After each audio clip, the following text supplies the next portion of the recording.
جی ست سری اکال، السلام علیکم۔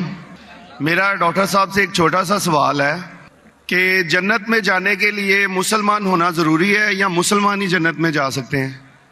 بھائی صاحب کا سوال ہے کہ جنت میں جانے کے لیے مسلمان ہونا ضروری ہے؟ صرف مسلمان جنت میں جائیں گے؟ صرف اپنے آپ کو مسلمان بولنا جنت میں جانے کے لیے کافی نہیں ہے۔ جس طریقے سے میں نے میرے تقریر میں کہا جنت میں جانے کے لیے 4 چیز کی ضرورت ہے۔ سورہ العصر سورہ نمبر 103 آیت نمبر 1 2 3 اللہ تعالیٰ فرماتے والعصر ان الانسان لفی خسر۔ اللہ تعالیٰ وقت کی قسم کھاتے اور کہتے ہیں کہ انسان خسارے میں ہے۔ صرف وہ لوگ بچ جائیں گے جو لوگ کے پاس یہ 4 چیزیں۔ نمبر 1 ایمان۔ تو صرف مسلمان بولنا ضروری نہیں ہے اور مسلمان بولنا کافی نہیں ہے۔ آپ کے پاس نمبر 1 ہونا چاہیے ایمان۔ اگر آپ کے پاس ایمان ہے کہ اللہ ایک ہے اور اللہ کے آخری نبی محمد صلی اللہ علیہ وسلم ہیں اور باقی چیز پہ ایمان ہے، یہ ایک پوائنٹ پورا ہوتا ہے۔ نمبر 2 اچھے اعمال، عمل صالحات۔ نمبر 3 وتواصوا بالحق، لوگوں کو حق کی طرف بلانا۔ اور نمبر 4 وتواصوا بالصبر، لوگوں کو صبر کی طرف بلانا۔ تو اس آیت سے ہمیں پتہ لگتا ہے کہ جو آدمی، جو انسان اللہ کے علاوہ دوسرے اور کی عبادت کرتا ہے وہ غلط ہے، وہ جنت میں کبھی بھی نہیں جائیں گے۔ اور یہ سارے کتابوں میں لکھا ہے، ساری مذہبی کتابوں میں، چاہے بائبل ہو، اولڈ ٹیسٹمنٹ ہو، نیو ٹیسٹمنٹ ہو، دھما پڑھ ہو، بدھسٹ کی کتاب ہو، وید ہو، سارے میں لکھے ہے۔ اگر آپ پڑھیں گے گرو گرنتھ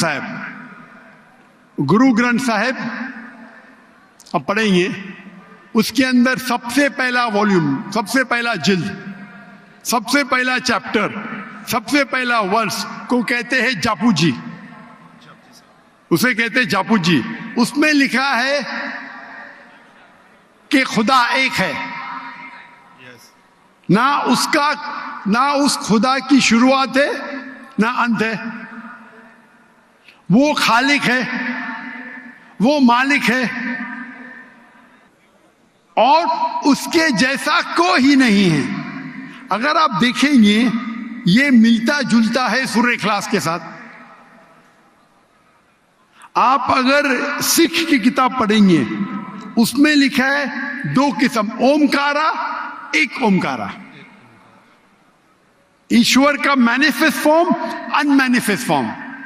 ہاں کہ نہیں؟ ہاں کہ نہیں؟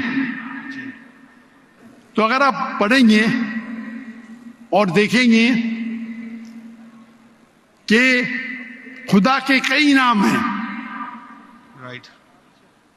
کہا جاتا ہے ستہ نامہ، ہولی نیم، پروردگار۔ جی پروردگار بھی ایک نام ہے آپ کی کتاب میں، ہاں کہ نہیں؟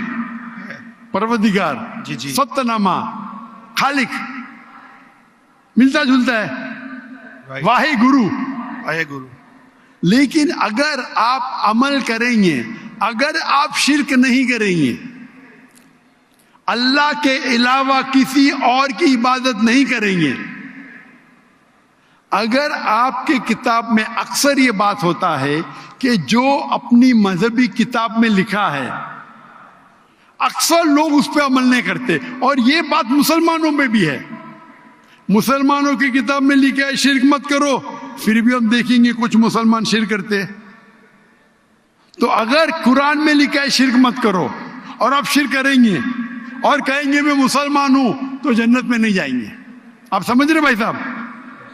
تو اسی طریقے سے آپ اگر شرک نہیں کہیں گے، اللہ کے علاوہ کسی اور کی عبادت نہیں کریں گے اور آخری پیغمبر رسول اللہ صلی اللہ علیہ وسلم، محمد صلی اللہ علیہ وسلم میں مانیں گے، اچھے اعمال کریں گے اور لوگ کو حق کی طرف بلائیں گے اور لوگ کو صبر کی طرف بلائیں گے تو آپ بھی جنت جائیں گے۔